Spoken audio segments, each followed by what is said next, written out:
Dice que pide mi ultra. Ahí, a ver.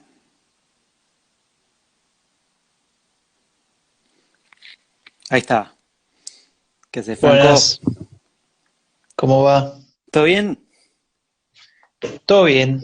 Genial, Acá buenísimo, me andamos. alegro. Para los que no saben, Franco está desde Berlín, así que tenemos una conexión internacional, ya casi como la CNN. Mirá, estamos ahí pisándole los talones. Todo Igual, bien. igual para que nadie se enoje acá donde vivo, Mm, no estoy en Berlín, viví en Berlín muchos mira. años, pero ahora vivo en el sur, en Baviera, Ah, mira. y es como confundir Córdoba con Buenos Aires, ¿viste? Se Claro, pudre claro. todo. Claro, claro. Entonces, Saludos para todos los bavierenses que no se enojen. Bueno, muy bien. arrancamos, Franco, estamos acá con Franco de Ledone, creador de Epidemia Ultra, uno de los podcasts que tenemos acá en Anfibia. Es doctor por comunicación por la Universidad Freie Universität de Berlín, si lo digo bien. Ujú. Y bueno, la idea era un poco acá del tema con auriculares, era un poco hablar del podcast y un poco también hablar acerca de las la temática, digamos, que va tomando el podcast, que, o sea, a nivel personal a mí me gusta mucho cómo está hecho, pero también lo que me interesa no solamente es hablar del podcast, sino de esta temática, ¿no? Que está tan presente y que, bueno, un poco como lo Ujú. decíamos en el flyer, hay como una cuestión más general o a nivel mundial que está dando vueltas por todos lados. Entonces me parecía que si para meternos, digamos, con las preguntas, la primera que me surgía era, ¿cuál fue el momento en el que dijiste, este es un tema que yo quiero investigar o esto hay que hablar de Ujú. esto? ¿Cuándo fue el momento o un punto, una acción, algo que Sí, digas? sí, eso empezó hace bastantes años en realidad y tampoco fue, debo decir, no fue mi idea. Empezó en el año, después de la crisis de los refugiados, 2016, en Mm, Europa, no sé si se acuerdan de ese evento. Un amigo, Andreu Jerez, mm, me dijo, tenemos que escribir un libro sobre la ultraderecha alemana.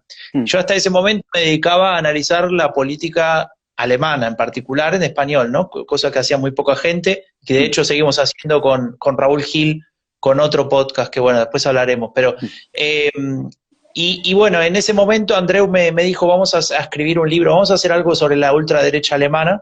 mm, Entonces ahí empecé a mirar más el fenómeno con más interés. claro, Y después de un tiempo, cuando efectivamente esto no era algo que se terminaba ahí y que justamente en Alemania rompió un tabú porque nadie creía que un partido de ultraderecha claro. podía aparecer en Alemania, empecé a trabajar más el tema y llegaron casi el año, eso fue 2018, fin de 2018, cuando venían las elecciones europeas en Mm, 2019, y fui yo el que tomó la iniciativa y le dije a Andreu de escribir un libro que se llamase Epidemia Ultra, y ese libro que sale antes de la pandemia, lo mm. prometo, que de hecho está ahí, está por ahí, Sí, eh, pero con ese nombre sale justamente con ese espíritu, ¿no? Este es una especie de virus que se mm, expande y crece. En este caso era sobre Europa en particular, por el caso alemán, pero también empezaba a surgir el caso en España, que era algo nuevo, que apareciera un partido como Vox, y así en varios lugares, ¿no? claro. Y esto empieza a crecer y bueno, se da que en un momento alguien que me comentaba el libro justamente este me dice, ¿por qué no haces un podcast? Y que cada episodio sea un capítulo del libro, porque ese Claro, libro, justamente cada capítulo es un país. Y me exacto. pareció una idea interesante, yo no conocía tanto el mundo de los podcasts, Mm, y dije, bueno, se podría probar, tal vez. Y en algún momento empecé a trabajar mejor la idea y bueno, me junté con Tomás de Anfibia y con Mario Greco. De hecho, primero con Mario Greco le conté la idea, le pareció buenísima y después, bueno, con Tomás la fuimos trabajando. Y la verdad es que era una idea bastante diferente, porque la idea mía era una serie de entrevistas con gente que sabe mucho del tema y decirle, bueno, ¿qué pasa en España? ¿Qué pasa en claro. Francia? ¿Qué pasa en no sé dónde? Mm, Paralelamente aparece, digamos, tenés a Donald Trump como presidente de Estados claro. Unidos, a Bolsonaro en Brasil, o sea, como que la epidemia ultra de verdad que crecía, ¿no? Claro, claro. Y Y cruzó el charco incluso porque no era solamente europea. claro, totalmente. Y bueno, y ahí es cuando llega la pandemia, se suspende todo, digamos, teníamos pensado con Tomás largar cosas en abril del año 2020. Bueno, ya saben lo que pasó, suspendimos todo, y en ese tiempo es cuando empiezo a pensar de hacer otro tipo de podcast más narrativo, que es lo que ahora se escucha, gracias a Romina Ballester, que también ella trabaja conmigo en los guiones, y bueno, de ahí sale este tipo de trabajo que justamente el espíritu final es tomar todo lo que se conoce sobre esta ultraderecha y tratar de contarlo a audiencias más amplias, de otra Claro, manera. claro, claro. Ese es un poco Ahí, el fin. ustedes, el equipo, digamos, que arma el podcast, ¿cuántas personas son más o menos? Y mira, el trabajo de, digamos, investigación, etcétera, y leer esas cosas y armar las preguntas y hacer las entrevistas los hago yo. Mm. Armo una estructura de guión que después la charlo con Romina Ballester, que justamente ella es guionista. En realidad ella se dedica más que nada a guión audiovisual, pero bueno, se metió con este tema del podcast, le pareció interesante y bueno, me ayudó a entender un montón de cosas de cómo se genera intriga, de Claro, cómo se hace un giro, de cómo te deja con las ganas y etcétera.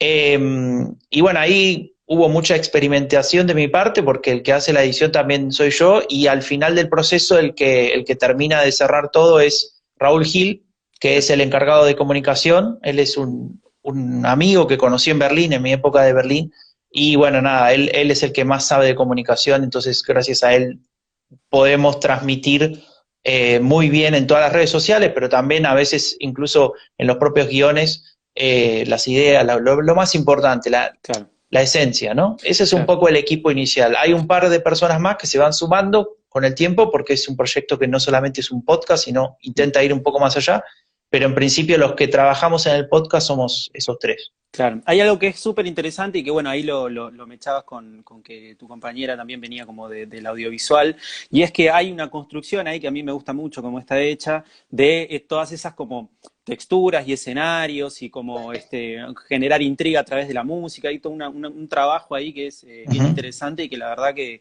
está bien hecho, digamos, ¿no? Como uno por ahí viene, bueno, vos sos doctor en comunicación, entonces uno viene como más desde el ámbito de lo escrito y por Uh ahí -huh. pasar al ámbito de lo sonoro y encontrar esto, texturas, generar Claro. ambientes, es como una traducción compleja, ¿no? Que tiene Sí, como un sí, gran... coincido con vos 100% y es algo que va un poco en la línea de lo que te decía antes de experimentar, ¿no? Mm, Porque en ese tiempo que te decía que la pausa de la pandemia, donde todo mm, el mundo, me incluyo, empezamos a escuchar podcast de manera masiva mm, y asquerosa casi, entonces en ese tiempo empecé a escuchar primero podcast de noticias, ¿no? Que era un claro, poco repetir lo que hacía en mi vida diaria, de leer un diario o de claro, hablar con gente, etcétera.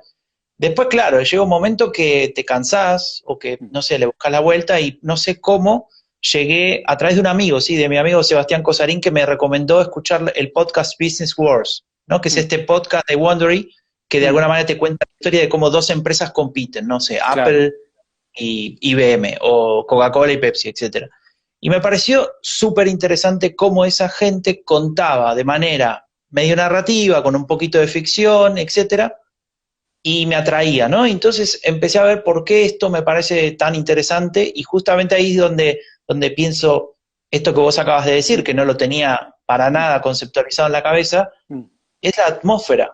Es, claro, digamos, darle al cerebro pistas de dónde estás, de qué pasa, de qué emociones hay en el mm, ambiente, de cómo se siente la gente que está ahí o cómo mm, te deberías sentir si estuvieses ahí. Y creo que eso es algo que, no sé, si uno escucha el podcast Epidemia Ultra de principio a fin, creo que es algo que va creciendo, como que va claro. madurando. Sí, sí, Eh, sí, y bueno, lo aprendí por el camino, digamos, y la verdad es que me gusta mucho hacerlo. Es muy claro, entretenido hacer las grabaciones y las claro, sí. ediciones después. Sí, es un trabajo tremendo. Yo también estaba escuchando hoy el de Italia, por ejemplo, y lo que me gustaba también es que, por ejemplo, hay unos momentos donde hablas de elecciones y distintas elecciones para Uh -huh. eurodiputados y distintas cuestiones, y en el medio vas mechando como, por ejemplo, grandes manifestaciones de gente, que por lo general uno pensaría, digamos, que es algo positivo, digamos, ¿no? Y los discursos que se dan, por lo general, sobre todo ahí en el de Sí, Italia, son nada, que te da son escalofrío, fuertes, sí. ¿no? Entonces, Sí. una pregunta que por ahí me surgió es, ¿qué tienen de nuevo estas derechas para vos que las hace merecedoras de un podcast, digamos, para analizarlas? ¿Qué es Uh-huh. lo que te parece que las hace nuevas? Claro, un poco, no quiero parecer así que el vendedor, pero es de alguna manera el slogan del podcast, ¿no? Claro, Creo que lo interesante de esto es lo que esconde. Lo que claro, esconde en el sentido de,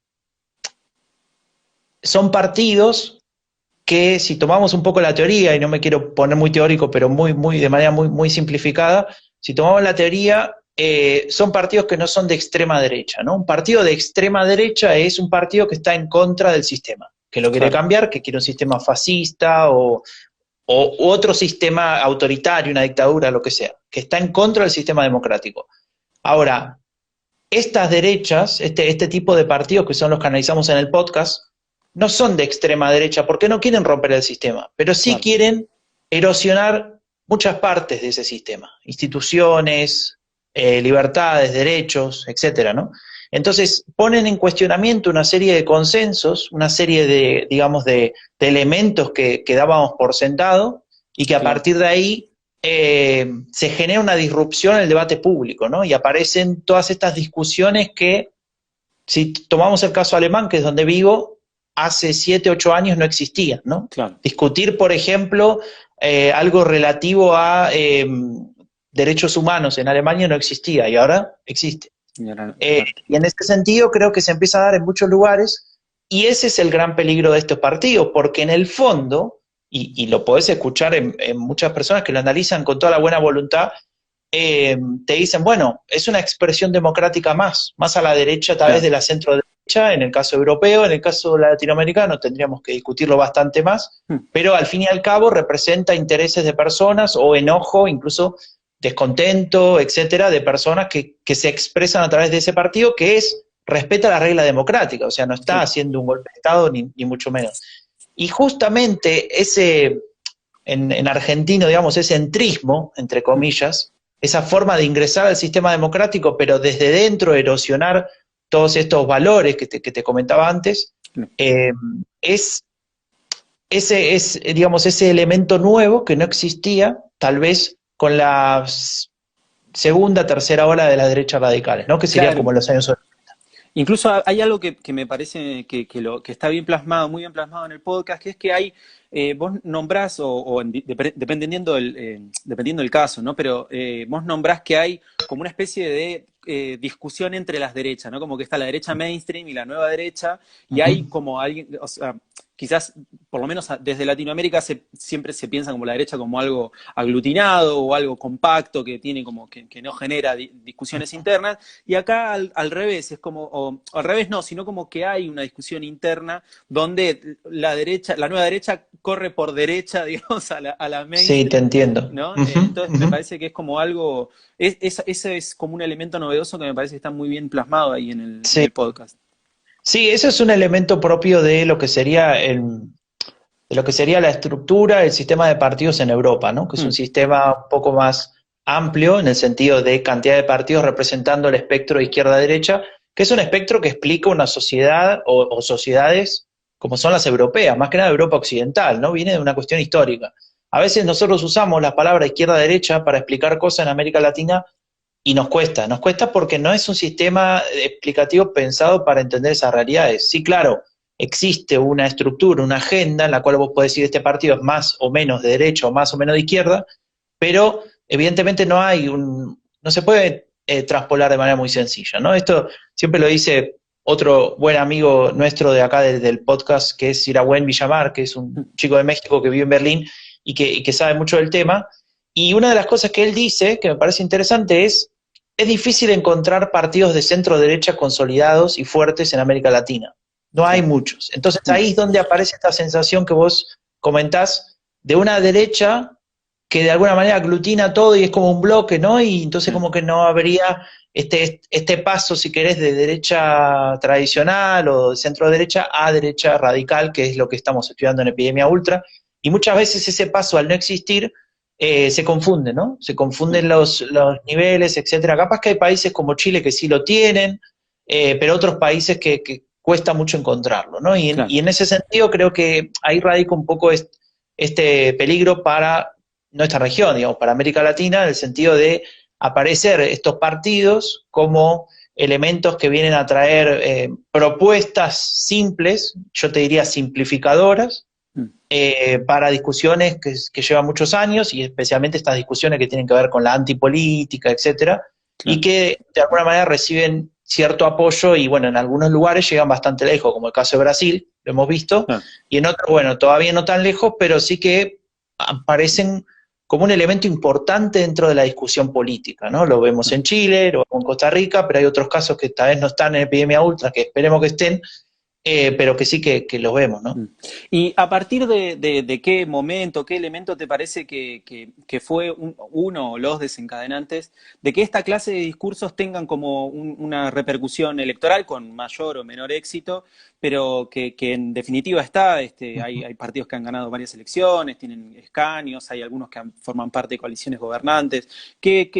Según vos, Sí. digamos, ¿qué te parece que podría, por dónde podría rastrearse ese origen? Sí, sí, mira, justamente haciendo epidemia ultra, pero también antes leyendo sobre el tema, está Mm, claro que hay que tener cuidado de no simplificar. Obviamente uno mm, intenta generar una categoría en la cual entra una serie de partidos, pero claro que cada contexto es diferente y si escuchaste un par de episodios de epidemia ultra te das cuenta, ¿no? Hay cosas que funcionarían en un país y en otro no, pero sí que hay algunos denominadores comunes, ¿no? Y ahí, mm, un poco para responder a tu pregunta, sí, existen muchos factores, pero hay uno que a mí me interesa mucho y creo que es el donde donde habría que poner el punto y el enfoque, digamos, y es la situación de los partidos más tradicionales o de las mm, élites. Las élites lo claro. digo en el sentido de los que toman las decisiones, los que están ahí arriba, los que componen los diferentes partidos, en el caso de Europa, digamos, los partidos de centro, que son los que históricamente gobernaron de centro derecho, de centro izquierda, según el país, y en otros lugares, como puede ser en América Latina, los viejos partidos históricos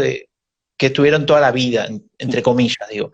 Y ahí es donde aparece una cierta desconfianza, ¿no? Ahí aparecen ciertos sectores que por diferentes razones, que pueden ser económicas, pueden ser sociales, pueden ser hasta simbólicas, te dirían, en términos de valores, mm, eh, donde se empieza a resquebrajar esa confianza, esa sensación de que estos partidos de alguna manera representan todo o más o menos todo lo que yo pienso y por eso los voto y mi papá lo votaba y mis abuelos lo votaban, claro. eso se empieza a resquebrajar y a partir de ahí aparecen Mm, estas nuevas ofertas que tienen como objetivo de alguna manera instalar un sistema de valores diferente, ¿no? mm, Y ahí es donde, probando con lo nuevo, insisto, por diferentes razones, esas élites se quedan sin respuesta. Me refiero a las élites previas, ¿no? claro. Y ahí es donde entra un elemento que tal vez acá en una discusión en Argentina es una palabra difícil de usar, pero a mí me gusta siempre meter la discusión al menos para pensarlo, y es la palabra populismo, ¿no? En Claro. Argentina, tal vez populismo es sinónimo de demagogia o de malgastar recursos, etcétera.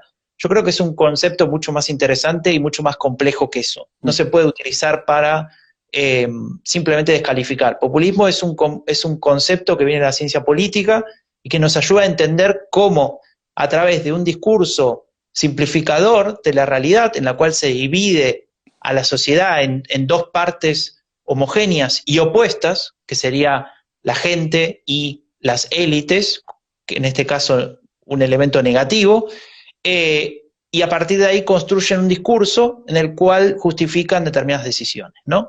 Y mm, esa simplificación es la que utilizan las derechas radicales, sumadas al nacionalismo, sumadas al concepto más nativista, es decir, los que pueden mm, vivir acá son los que nacieron acá y nadie más, y sumado eso al autoritarismo, ¿no? No sé si ya mm, lo dije, pero lo repito, en todo caso, que sería una visión de la sociedad de ley y orden, ¿no? Donde la autoridad no se cuestiona. En esa conjunción, digamos, todas estas derechas radicales podemos encontrar en ellas ese denominador común, e insisto, como una posible causa aparecen estas élites de partidos más tradicionales que de alguna manera empiezan a tener una merma en la confianza. Mucha claro. gente se fue a la abstención y otra gente decide empezar a votar a estos partidos. Claro, Lo de que hecho, pasa muchos de los partidos nuevos son escisiones de viejos partidos, ¿no? Como que hay mucha gente que pertenecía a hay, esos partidos de sí, las élites y terminan sí, armando sus propios bloques. tal cual. Existe eso, también existe, o sea, por eso insisto mucho con lo del contexto, ¿no? En el bloque, digamos, en el ex bloque soviético, Hungría, Polonia, tenemos un par de casos de ahí, pero hay varios más, tiene que ver con aquella élite O sea, ahí hay como dos enemigos, ¿no? El viejo régimen comunista, ¿no? Digamos, Claro. deshacerse de esa época pre caída del muro de Berlín, pero también después viene una crítica a la élite que Mm, aplicó las reformas para adaptar a esos países soviéticos al mundo occidental, a la claro, globalización. claro. Esa élite, digamos, más liberal, si querés, o neoliberal, no sé, llamarle como te parezca, depende del país, también recibe ese castigo, y entonces lo que aparece como en una especie de nueva ola de políticos, ahí aparece gente como Víctor Orbán, Claro. es decir, bueno, no, necesitamos algo totalmente diferente, ¿no? Ahí plantea, por ejemplo, Víctor Orbán la idea de un Estado iliberal. Pero bueno, eso Claro, es otra discusión más compleja. claro, Pero lo porque mismo pasaba. también, sí. No, no, sí. Adelante, adelante. No, no, sí, sí. No, simplemente te quería nombrar el caso de India como algo Claro. curioso, porque es un país del cual sabemos bastante poco. Por suerte encontré personas que conocen el tema y hay mucho escrito al respecto, pero no es muy conocido. Y ahí también aparece, pese a ser un país tan diferente, un partido que se llama Partido del Congreso, Mm, que es un partido que gobierna a India desde claro. la época de Mahatma De Gandhi, Gandhi, literal. claro. Y es un partido que con el tiempo, claro, después de tanto tiempo en el poder, aparece la corrupción, aparecen los negociados, aparecen esa desconfianza, y el partido de Narendra Modi, que es el que actualmente gobierna, que es un partido Mm, claramente de derecha radical, mm, tiene este discurso, ¿no? Nosotros venimos a reemplazar a esta élite corrupta, ¿no? Este claro. discurso que te decía antes del populismo en esa definición de Cass Mudde, ¿no? Que es un Mm, autor que todos deberían leer los que estén interesados mm. en el Está muy bueno. Ahí también yo notaba que hay, por ejemplo, dos elementos que son fundamentales, sobre todo en Italia, en Alemania, que tiene que ver con por ahí la crisis del 2008 y la crisis de los migrantes, ¿no? Esos son los puntos más que como que generan. De hecho, en el de Italia, vos nombrás muy bien que, por ejemplo, está la Lega Norte, que la Lega Norte lo que trataba de hacer era generar como una idea nacionalista solamente de los del norte contra los del sur, y a partir de la Uh -huh. crisis de los migrantes cambian el discurso y empiezan a decir, bueno, nosotros contra los de afuera, ¿no? Hay como una marca Claro, muy, muy clara, digamos, ahí de esa crisis. claro, ese es un elemento muy típico o propio de las derechas radicales que tiene que ver con el nativismo, ¿no? Esa palabra suena así Claro. muy complicada. Mm, ¿Qué es? Yo tuve que leer bastante para terminar de entenderla, pero básicamente nativismo es la idea de pensar una sociedad como algo homogéneo. Una claro. sociedad donde somos todos iguales, Mm. pero no todos iguales en términos de igualdad de derechos, etcétera, digamos, una definición de izquierda, todos iguales en el sentido de nos vemos todos iguales, tenemos la misma cultura, nos Claro. gustan las mismas cosas, y básicamente en realidad lo que está diciendo es no puede haber nadie de otra cultura, no puede haber Creamos un migrantes, otro, exacto. exacto, no puede haber personas que tengan otra religión, no puede haber personas que tengan otro color de piel, etcétera, etcétera, etcétera. Mm, Digamos, el nativismo tiene como idea básica que solamente en un país, en una región determinada, deben vivir los nativos, y esos nativos claro. tienen características fisonómicas determinadas que no pueden romperse. Atrás de esto, claramente, hay una idea racista, ¿no? Lo que pasa es que está oculta a través de una serie de intelectuales que escriben y escriben mucho y han escrito mucho sobre estas estructuras que se lo conoce en la literatura como las nuevas derechas, ¿no? Es algo Mm, que nace en Francia y que después se expande en Europa y después se expande todavía más y se claro. mezcla también con la alt-right de Estados Unidos, Claro. la derecha alternativa Mm, a los republicanos, y lo que generan es una idea que es muy interesante, que tiene que ver con la necesidad de establecer diferencias de hábitats, ¿no? Es claro. decir, el concepto es el etnopluralismo, es decir, podemos ser plurales, ¿sí? No hay ningún problema. Si vos sos diferente y vos sos de otro color y Mm, vos sos de tal religión, a mí no me importa, sé feliz, pero quédate en tu país, claro. quédate allá en tu continente y ahí es donde esta ideología lo que hace es terminar de justificar por qué cada uno no debería migrar, ¿no? Y se Claro. tenían que quedar, y se esconde a través de eso, obviamente, como te decía antes, un fuerte racismo, ¿no? Entonces, en esa estructura del nativismo, estos partidos pueden, de alguna manera, exacerbar ciertas frustraciones, ciertos resentimientos, ciertos odios, y a partir de ahí generar esa discusión de pobres entre pobres, ¿no? Y es Claro. esto que vos planteabas con la Liga, es el mejor ejemplo. eso es una de las, por ejemplo, de los aportes que te decía que hacía Raúl, ¿no? Yo Claro. había armado el episodio y él lo resume en 2 palabras, me dice, claro, cambiaron al enemigo y corrieron la frontera del enemigo más hacia el sur, porque el Claro. enemigo, la Lega Nord, era el sur. Y después dijeron, no, mejor lo ponemos en África, ¿no? Simplemente corrieron la frontera de hasta dónde estaba permitido ser nativo, digamos. Claro. Sí, sí, sí. Y ahí hay otro elemento que también es muy común en todos esto, un poco lo nombraste, pero bueno, teniendo en cuenta que ayer fue 24 de marzo, de la memoria por la verdad y la justicia, para los que no son de Argentina, bueno, conmemoramos el golpe de Estado, el último golpe de Estado cívico-militar, y hay algo que nombra mucho el tema de epidemia ultra, que es que hay un revisionismo acerca de dictaduras o Ujú. directamente el fascismo y totalitarismos distintos, ¿no? ¿Por qué te parece que ese es un lugar Mm. común al que apelan, ¿no? Porque podrían tranquilamente no meterse en ese tema y, Sí. por ejemplo, Alemania toma el tema del nazismo, Italia lo mismo, España con Vox, Bolsonaro con Brasil, digamos, hay, o mismo el Chile de Cast, él también como que tiene una lectura ahí sobre el pinochetismo. ¿Por qué te Ujú. parece que es un lugar común al que apelan estas derechas? Porque el discurso de estas nuevas derechas o de estas derechas radicales tienen una necesidad, casi te diría, clave o fundamental, de establecer un mito nacional, ¿no? Digamos, el Claro. nativismo, que era lo que te explicaba antes, está íntimamente relacionado con una idea nacionalista. Una idea nacionalista, ¿en qué sentido? En que en esta nación puede vivir esta gente, y para explicar esto, para convencerte, para que tu cerebro se salga de cualquier, digamos, duda que pueda llegar a tener, lo que se hace es construir un mito de inicio, digamos. ¿Dónde empezó? ¿Por qué somos nosotros los que somos? Y porque en tal año, en tal momento, en una época gloriosa en la Claro, cual éramos no sé quién y ocupamos este espacio, etcétera, pasó algo que tenemos que recuperar, ¿no? Y claro. eso es aplicable a todos los casos, ¿no? Hay un profesor o mejor dicho, un autor que se llama Roger Griffin, que escribió mucho sobre fascismo, y él habla del concepto del mito, ¿no? Como palingenesia ultranacionalista, en el cual se genera un mito, un momento particular en la historia, a partir de la cual todo de alguna manera funcionó equivocadamente y por eso estamos donde estamos. Entonces, Claro. en el caso de Polonia, se lo pone en el periodo entre guerras, donde Polonia por fin, después de 1000 invasiones de Prusia y de Rusia, tiene un territorio. Después viene la Segunda Guerra Mundial y a la lona de vuelta. Pero en ese momento es donde Polonia era importante, hay que ir a recuperarlo. Lo mismo te dice Orbán en Hungría, lo mismo te dice Vox con el tema de la reconquista, o sea, él se Claro. va a la época en la que los moros ocupaban la península ibérica, y entonces él te dice, bueno, el actual Islam es el equivalente a eso, cosa que es una Claro.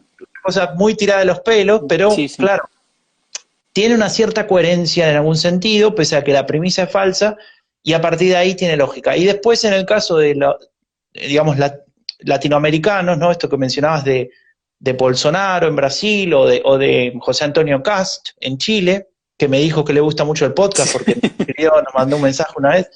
Eh, Que era es entretenido. verdad esto, no estoy diciendo no Sí, estoy sí. inventando. Yo soy de exagerar, pero acá no estoy exagerando. Sí. Y, y Kass también defiende claramente la dictadura, ¿no? Dice que no fue tan mala, etcétera. Y ahí tiene una relación, creo que, más política, ¿no? Tiene que ver con que el propio Bolsonaro era militar digamos, está relacionado con esa lógica. El propio José Antonio Kass tenía su familia también, ¿no? Su hermano más grande era ministro de Era Pinochet. ministro. Claro, entonces, bueno, ahí aparecen esas conexiones, pero está claro que en el caso digamos, de estos ejemplos europeos, aparece ese elemento histórico que hay Claro. que ir a buscar. En el caso de India también, ¿no? Ahí está más relacionado con la religión, pero Con la también hay una religión. situación especial, ideal, que hay que ir a recuperar, ¿no? En el caso de India, insisto, que es la India hindú, ¿no? Parece una redundancia, pero no lo es, porque tiene que ver con la religión, y la aparición de otras religiones lo que hace, según Narendra Modi, es contaminar el espíritu real de la India, ¿no?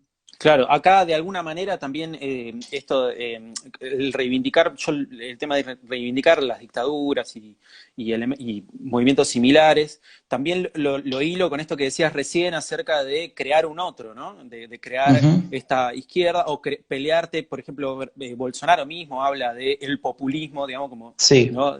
Bueno, por culpa de la izquierda, bueno, él también habla de la izquierda marxista, etcétera, sí, y sí. habla mucho como de también crear un otro que por ahí no es migrante o no tiene un mito fundante, digamos, de ese lugar, sino un otro político, es decir, bueno, hay que Ujú. avasallar cualquier tipo de derecho que no sea el nuestro, ¿no? Hay también un hilo ahí entre esa construcción, ¿no?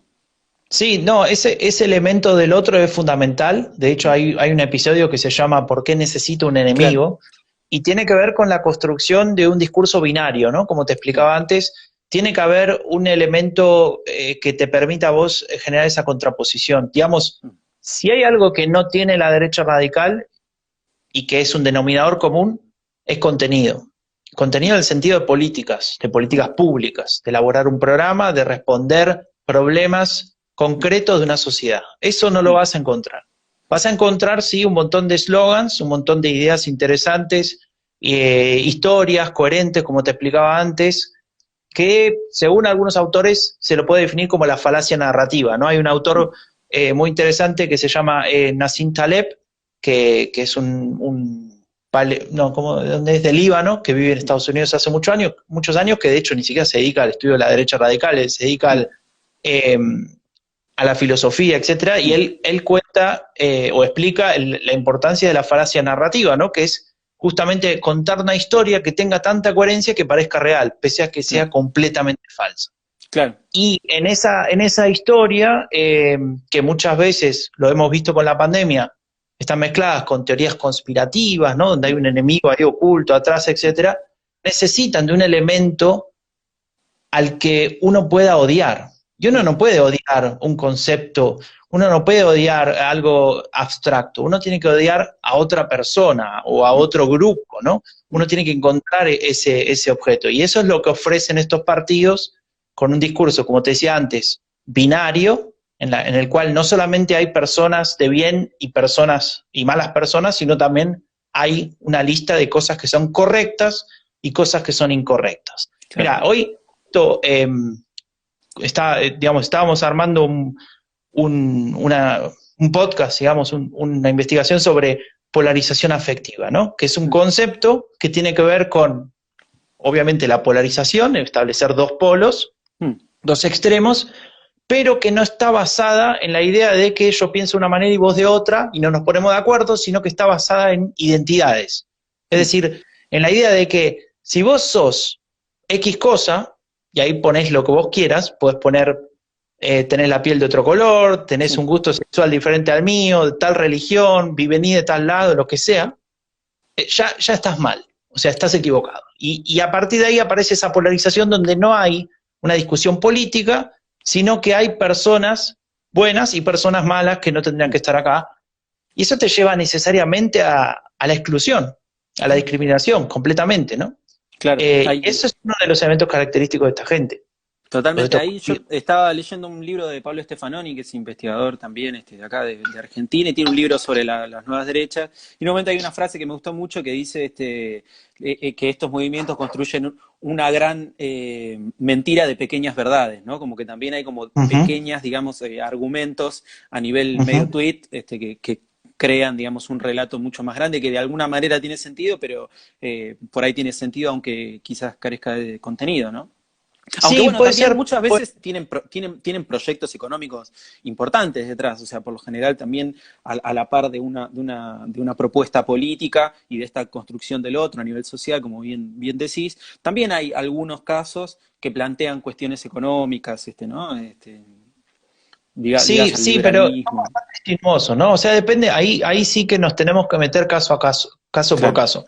Pero, por ejemplo, Guillermo Fernández, que es el experto en Vox, que es al que entrevistamos en el primer episodio, sí. él nos marca ese camino sinuoso, ¿no? Vox aparece como un partido neoliberal y lo declara en el sentido de hay que liberar la economía, Estado al mínimo, bueno, todo esto que ya sabemos, y con el tiempo va modificando eso y se va transformando en un partido que exige la intervención del Estado para proteger claro, a los pobres españoles, no a todos los pobres. O sea, claro, eso claro, siempre mucho más cercano de, por ejemplo, lo que plantea la línea de Le Pen, ¿no? En Francia, claro. ¿no? El Estado tiene que proteger a la Francia blanca, no a los árabes, etcétera, que vienen de las ex colonias.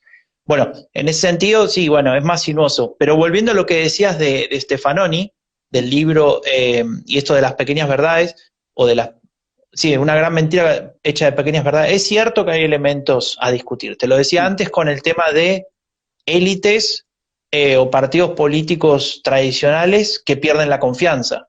claro, Y claramente que si ese espacio no se hubiese dejado libre, es decir, si esa mm, confianza no se hubiese perdido, estos partidos no tendrían dónde ir a buscar ese claro, voto de cierta parte del voto de descontento, ¿no? mm, Y también lo otro que es importante en relación a eso es que esas pequeñas verdades que mencionabas no me hacen pensar menos en el discurso de la derecha radical y más en problemáticas que tienen los diferentes países y sus respectivas sociedades, ¿no? claro, En el cual hay claro, tal vez intereses no representados, hay decepciones por claro, diferentes circunstancias. Hay el caso que conozco más de cerca y que me parece fundamental para entenderlo es el de Alemania, mm, en el caso de Alemania del Este, ¿no? Vos sabés que Alemania eran dos países claro, claro, después de la Segunda Guerra Mundial que quedan divididos y que después de 40 años se cae el muro y, digamos, el país que era Alemania Federal absorbe a la Alemania Oriental, mm, ¿no? No hay una unión, digamos, a la misma altura de dos países que dicen, claro, bueno, nos juntamos, sino hay uno que dice, bueno, vos podés entrar a nuestra federación. claro, Y lo que sucede a partir de ahí es, primero, una gran promesa en los años, a principios de los 90, donde se les dice, bueno, se acabó la dictadura del comunismo, ahora vas a entrar acá y vas a tener la misma situación que cualquier alemán federal, ¿no? Y esto está muy bien, ¿no? Y de hecho pasó en los papeles, ahora, y el comunismo se terminó y no había más policía secreta, todo eso está mm, claro, pero la promesa de sentirte igual que a un alemán del oeste, mm, hoy en día, para muchos alemanes del este que ni siquiera vivieron la época de la RDA, que nacieron después, no se cumplió. claro, Esa decepción con esa reunificación y esa promesa tal vez que no fue cumplida, al menos en las expectativas que había despertado para ciertos sectores, es tan fuerte que le sirve a la derecha radical de Alemania para poder tener uno de los electorados más consolidados y más potentes de Alemania. O sea, claro, en el este, si vos mirás el mapa, vos podés identificar dónde está el este y el oeste de Alemania, o sea, la vieja frontera, mirando cuánto vota la gente a la extrema derecha o a la derecha wow, radical. wow. Pero está clarísimo, ¿eh? O sea, Sí, de hecho el otro día búsquenlo en compartiste algo en internet, Twitter que resultado era, 2017, y les va a salir el mapa de Alemania Federal y Alemania Oriental. Entonces, claro, eso, eso de que decías vos o que dice Stefanoni, de las pequeñas verdades, claro, es cierto que hay una decepción en Alemania.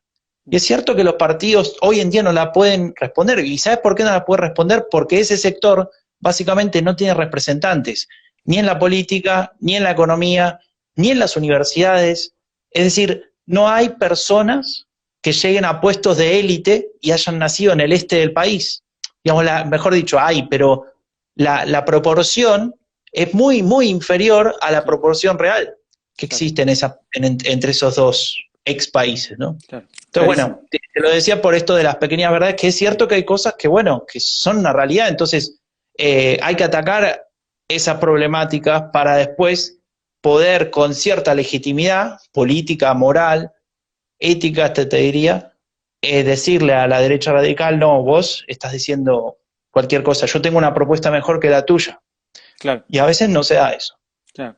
Y ahí, bueno, algo que nombrabas o me parece que viene a colación es, ¿por qué te parece que estos discursos generan tanta aceptación en las juventudes, ¿no? Vos hablas mucho o nombraste recién el tema del descontento o cuestiones que tienen que ver con decepciones, y hay algo que se ve mucho, se ve, bueno, en Latinoamérica, se ve bastante en Europa, y también en Estados Unidos con Trump y su movimiento alt-right o lo que sea que, en lo que se enmarque él, que tiene una gran aceptación con las juventudes. ¿Por qué te parece que eso Ujú. esos discursos impactan tanto ahí? Sí, ese es un tema súper interesante para trabajar más profundamente, ¿no? Pero Mm, existe un discurso muy claro en estos partidos que tiene que ver con criticar a lo progresista, ¿no? mm, Ahí entra una cosa muy amorfa y complicada que ni yo te la podría definir mm, porque es muy difícil de decir, mm, pero es algo relativo a ciertos consensos que tienen que ver con elementos por los cuales las distintas sociedades de Occidente lucharon para conseguir derechos, mm, para conseguir diferentes, digamos, eh, cubrir ciertos intereses y necesidades de muchos sectores de la población y que de alguna manera fueron poniendo en cuestión lógicas o valores propios de una sociedad que tal vez tenía lugar en los años 50, los años 60, ¿no? A mm, ver, para poner un ejemplo claro y ir al grano, el rol de la mujer en la sociedad en los años 50 no es el mismo que el que tenemos hoy, ¿no? Los derechos que tenía la mujer en los años 50, que tenía que pedirle permiso al marido para trabajar o para sacar el registro del mm, auto, no existe más, ¿no? Y digamos, en ese proceso llegamos hoy a un momento en el cual pareciera que el status quo es esta situación de cierta igualdad o de derechos donde antes no los había, etcétera, ¿no? Esa situación de normalidad, digamos, y que pasa a ser lo que todos queremos mm, y lo que todos apoyamos y lo que todos defendemos, para ciertos sectores, si querés más conservadores mm, o ultraconservadores, se convierte en una amenaza mm. y esos sectores pasan a ser los que quieren cambiar esa realidad, ¿no? Los que quieren, si querés, retrotraerla, pero sin decirte que la están retrotrayendo, sino que están haciendo lo que se conoce como reframing, la están redefiniendo, Mm. le están dando otra forma de contar la misma historia, ¿no? Entonces, la mujer se tiene que quedar en casa porque la familia, bla, bla, bla, bla, ¿no? Mm. Entonces te ponen diferentes circunstancias. En ese, digamos, en esa lucha de estos ciertos sectores de derecha radical para cambiar ciertos elementos actuales, apareciera para ciertos jóvenes, no te diría todos, ni te diría ni la Mm. mayoría, ni mucho menos, pero para algunos, una forma de expresar el hecho de estar en contra, ¿no? Por el Una mismo hecho rebeldía. de tener una rebeldía, exactamente, ¿no? Y en algunos lugares esto se relaciona con un discurso de este tipo, de derecha radical, a veces articulado con una posición más libertaria, ¿no? Esto de que yo no quiero pagar a nadie y quiero hacer mi vida, un poco este discurso donde no existe el pensamiento colectivo, o sea, todos somos individuos y a nosotros nos va Ah, bien o mal en función de lo que nosotros trabajemos o no trabajemos, o nos esforcemos o no, el mérito, etcétera, como único vector y no existe ningún otro tipo de relación con el exterior más allá de lo que nosotros querramos. Bueno, para muchos jóvenes esto es una respuesta frente a cierta insatisfacción, enojo, necesidad de cambio, necesidad de progreso, etcétera, y lo han descubierto, ¿no? ¿Y por qué te das cuenta que los han descubierto? Y porque las ultraderechas en muchos lugares del mundo dominan mejor que los partidos políticos tradicionales todas las redes sociales claro. de las nuevas generaciones. El Mm, TikTok, por ejemplo, en España, tiene a Vox, que es el partido político de derecha radical de ese país, con el partido con mayor usuarios, ¿no? claro. Y entonces en el medio de esos videitos que duran 15 segundos, te aparece uno de Vox que te dice una barbaridad y a vos se te metió en el cerebro sin que te des cuenta, Mm, porque después siguió el otro video del perro que no sé qué hace. mm, Entonces, claro, estos partidos entienden que ahí tienen mucho por ganar, ¿no? Y no solamente ahí con esto de las redes sociales, que tal vez es lo más accesible, lo más conocido, sino que también aparecen, por ejemplo, del mundo del gaming, ¿no? Donde claro. aparecen esos foros y ahí se discuten cosas que si vos la ves decís, bueno, no es derecha radical, eso es extrema derecha Mm, nacional socialista, ¿viste? Entonces, claro. no hay mucho filtro ahí. Mm, sí. Y bueno, ahí sí, ahí se ve eso. Totalmente. Ahí creo que era también en el de Alemania que vos decías que había como un trabajo medio de hormiga a partir de esos discursos de la AfD o bueno, de esos partidos, donde se normalizan distintas Mm. discusiones, distintas formas de decir, y lo hilo con esto que vos decís de dar un discurso antiprogre, ¿no? De hablar criticar lo políticamente correcto, ¿no? Como decir, bueno, lo políticamente correcto es decir que todos tenemos derecho y yo no, entonces como que hay como Claro, un hilo ahí, ¿no? Este, claro, ahí eso se relaciona con lo que me preguntabas antes de la dictadura también, ¿no? claro. Es decir, bueno, pero al final la dictadura tal cosa, ¿no? Y no ponerte en el lugar de todo el mundo diciendo nunca más. No, Mm. ¿por qué nunca más? ¿Viste? Entonces Y hay gente que sí se va lo normalizando en el defiende. debate. Claro, claro, y hay gente que lo usa, como decís vos, para romper, o mejor dicho, no romper, sino para mover un poquito más allá los límites de lo políticamente correcto. Mm. Justamente ahora estábamos trabajando en una serie de mini podcasts para, digamos, para completar algunos conceptos en Epidemia Ultra, y uno de ellos es la provocación estratégica, que es una herramienta, o mejor dicho, sí, una herramienta discursiva de Sí. comunicación que tienen las derechas radicales para poder generar una discusión, una disrupción en el debate público, es decir algo fuera de lugar que todo el mundo se queda, wow, ¿qué pasó? ¿No? Como si se tira un gas en el medio de una fiesta y todos lo escuchan, ¿viste? Y dicen, ¿qué pasó acá?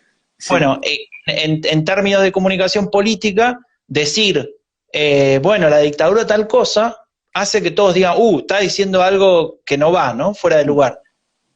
Y ahí logran el primer objetivo, que es llamar la atención. Cuando los medios de comunicación y todos nosotros y las redes sociales ponen el foco ahí, ya sea para criticarlo, o sea, para rechazarlo, como para apoyarlo, ¿eh? Da igual. Sí, El sí. punto es que estamos todos hablando de eso, lo que ganan es centralidad. Ahí Claro. lograron el primer objetivo. Y el segundo objetivo es que empecemos a discutir eso como una opción. Es Claro. decir, como una parte de lo que se puede o no se puede dejar de hacer, ¿no? Capaz que el ejemplo de la dictadura es un ejemplo complicado, pero si vas a otros ejemplos un poco menos fuertes en términos, digamos, de importancia histórica que puede tener ese suceso, se discute, por ejemplo, si los chicos tienen, o los maestros, mejor dicho, tienen derecho a decirle algo a los chicos en términos de educación sexual, etcétera. En España Claro. pasó por ahí, pero Sí. también en Colombia, o sea, pasó en muchos lugares. Y entonces a partir de ahí se empieza a discutir si una cosa se puede hacer, no se puede hacer, y lo que logran es que la posición que tienen a partir de esa provocación estratégica movilizó el debate hacia un lugar donde tal vez no se estaba dando. Claro. Y consiguen a partir de ahí no solamente la atención, sino la posibilidad de que su agenda sea parte de la agenda de otro partido político. Y ese es uno de los peligros más grandes, ¿no? Volviendo, si Claro. querés, al inicio de la charla. ¿Por qué me interesan estos partidos? Porque sus discursos vemos que penetran en la de los partidos que ganan elecciones. Claro. El ejemplo más fuerte es el de Orbán, que directamente se transforma, o sea, su partido de centro derecho se transforma en derecha radical abiertamente, incorporando el antisemitismo, incorporando la homofobia, incorporando digamos, el discurso antimujeres, pero tenés otros casos donde es la derecha, la centro derecha, la que incorpora los elementos de la derecha radical porque le quiere competir, por ejemplo, porque pierden electores con ellos, etcétera. E incluso hay casos de centro izquierda incorporando Claro. demandas o incluso digamos, formas de hacer políticas públicas, básicamente, Mm. que podría representar o que representa la derecha radical, como es el caso de la socialdemocracia que gobierna en Dinamarca, que tiene un discurso y una política pública muy antimigración, Claro. muy, muy en términos de lo que te comentaba antes, muy nativista, ¿no? De condenar a personas por el medio hecho de ser musulmanas, por ejemplo, a Claro. vivir en un gueto, a que no pueda haber más de no sé cuánta gente ahí, etcétera, a cerrar las fronteras, ¿no? Etcétera. Claro. Entonces, es un peligro muy grande en ese sentido. Sí, sí, de hecho hay, creo que es el capítulo de Vox, que en un momento hablas de que Vox dice, bueno, conseguimos el apoyo de la derecha y de la extrema derecha, pero no nos alcanza para hacer gobierno, entonces Uh -huh. empezamos a juntar, empezamos a quitarle banderas a la izquierda o al centro, ¿no? Y empiezan a unificar a partir de esos discursos, ¿no? Claro, ese es un poco tal vez el truco o algo un poco difícil de explicar, Mm. y es que le llamamos derecha a algo que en cierto sentido a veces termina siendo transversal.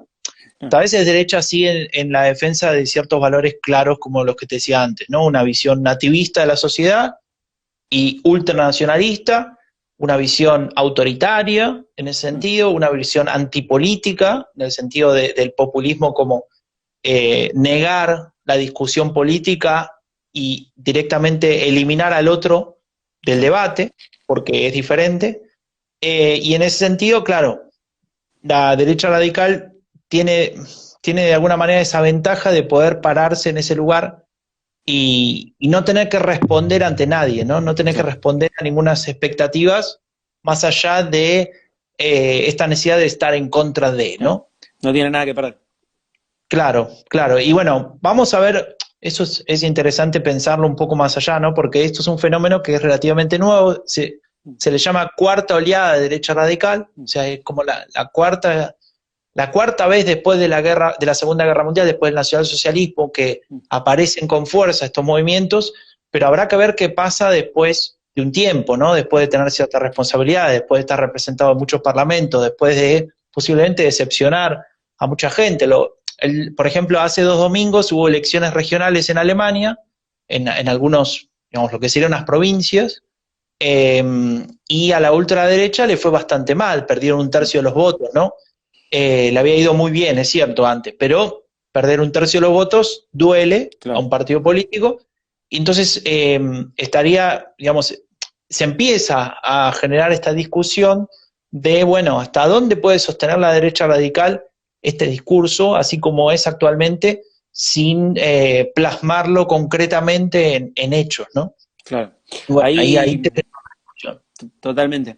Bueno, me quedan 5 minutos. Yo la verdad me quedaría, me encanta el podcast, me quedaría hablando de este tema todo el día, pero para ir cerrando, tengo una pregunta que es, ¿cómo ves, digamos, que este movimiento, esta epidemia, que en un momento parecía muy de Europa, está repercutiendo en América Latina? Ya hablamos de Mm. Bolsonaro, hablamos de Kast, pero ¿cómo lo ves, digamos, acá a nivel regional? Sí, desde mi punto de vista es bastante preocupante porque en países en los cuales tenemos, por una cuestión histórica, democracias más inestables, ¿no? Digamos, tenemos cantidad de golpes de Estado en todos los Mm, países a lo largo de la historia, digo, mm, y de alguna manera partidos políticos que muchas veces no encuentran el norte, ¿no? Que se dividen, se mm, subdividen, etcétera, y no generan de alguna manera esa confianza de largo plazo con ciertos sectores, etcétera. Que aparezca este tipo de partidos es peligroso porque tienen chances de llegar mm, al poder, ¿no? Tienen chances de, por ejemplo, como en el caso de Costa Rica, pasar una segunda vuelta y generar la situación de que tal vez tenías en el gobierno a alguien que piensa que la homosexualidad es una enfermedad que se cura, ¿no? Y lo dijo claro. él, no hace falta que yo lo interprete. Entonces, claro, aparecen estos elementos y uno dice, bueno, si llega a este tipo de ideas hasta arriba, es bastante peligroso. Y la verdad es que no tenemos que especular, o sea, no tengo que generar ninguna hipótesis, tenemos que mirar el caso de Brasil. Claro. 1 de cada 4 muertos en el mundo es por COVID-19 estuvo en Brasil, murió en Brasil. No le importa lo que está pasando con su población. Tiene, digamos, una política que es absolutamente nefasta en ese sentido. Y es una persona que claramente tenía esa lógica, porque Mm, lo pensaba desde antes, ¿no? Con su discurso racista, con su mm, discurso misógino, con su discurso, eh, te diría, hasta antipobre, con esa, digamos, definición, pero gracias a su estrategia de comunicación muy inteligente, o al menos muy efectiva, no sé si inteligente, pero efectiva, con esta lógica que hablamos durante toda esta hora, ¿no? De las derechas radicales, claramente logró tocar un elemento, un nervio en cierto sector de la sociedad brasileña que lo lleva a ganar la elección y que ahora tenga Brasil la peor tragedia humanitaria tal vez de su claro, historia, ¿no? claro, claro. Y bueno, con ese ejemplo está claro que el peligro de esas derechas radicales termina siendo que ellos no están ahí para solucionar ningún problema, Mm, no están ahí para discutir ninguna cuestión, sino que están ahí para elaborar o mejor dicho, intentar sacar provecho a un descontento de ciertos sectores y que después, cuando lleguen al poder, no tienen muy claro qué es lo que van a hacer. A Claro, menos en el sentido, te lo digo, de políticas públicas, tal vez en sentido de simbólico, en sentido de valores sí está claro, pero me lo dijo muy claro Daniel Rueda, que es un profesor que vive en Londres, que enseña allá en la LSI, y que en el episodio de Polonia, si lo escuchan cerca del final, él dice, el problema con estos partidos es que ni ellos tienen claro qué van a hacer si llegan al gobierno, porque no tienen una estructura doctrinaria detrás, no tienen una lógica, no tienen un norte al cual ir, claro. ¿no? Más allá de todos estos eslogans que te contaba. Y creo que eso que me dijo Daniel Rueda es bastante claro, te deja un panorama bastante claro de las dificultades que tiene esta derecha radical para establecer su modelo de sociedad, más allá Claro. de estar en contra de. Claro, genial. Buenísimo, Franco, muchísimas gracias. Y también el tema de Brasil está el tema del lawfare, que da para hacer otro podcast entero acerca de lo que pasó con Dilma, Lula, y bueno, Sí, este es un tema que acá está muy en boga, digamos. Así que bueno, nada, te agradezco un montón por esta charla, están buenísimos los podcasts, te felicito, es un tremendo trabajo. Y bueno, en algún gracias. momento esperaremos una segunda temporada, porque afortunadamente para vos, desafortunadamente para el resto, esto se viene replicando en distintos países, ¿no? Sí, bueno, yo te agradezco a vos, a toda la gente de Anfibia que nos apoyan un montón. Y sí, se va a venir seguramente una segunda temporada. Todavía estamos eligiendo países y pensando un poco cuándo efectivamente lanzar, pero sí, tenemos muchas ganas de hacerlo. A mí también y a los que lo hacemos nos gusta mucho hacerlo. Creo que eso después se nota, ¿no? Cuando uno hace las cosas porque les Total. gusta, se ve. Y bueno, yo simplemente le agradezco no solamente a Anfibia, sino a todas las personas que accedieron a las entrevistas. Pensás que en cada episodio hay una o dos personas, casi todas hay Guarda que me dos. quedan 7 segundos, perdón, pero se te va a Y cortar. a toda la gente que nos escuchó desde el principio. Así que bueno, Buenísimo. muchas gracias. Genial, Chao. muchísimas gracias. Nos vemos. Nos vemos, chao.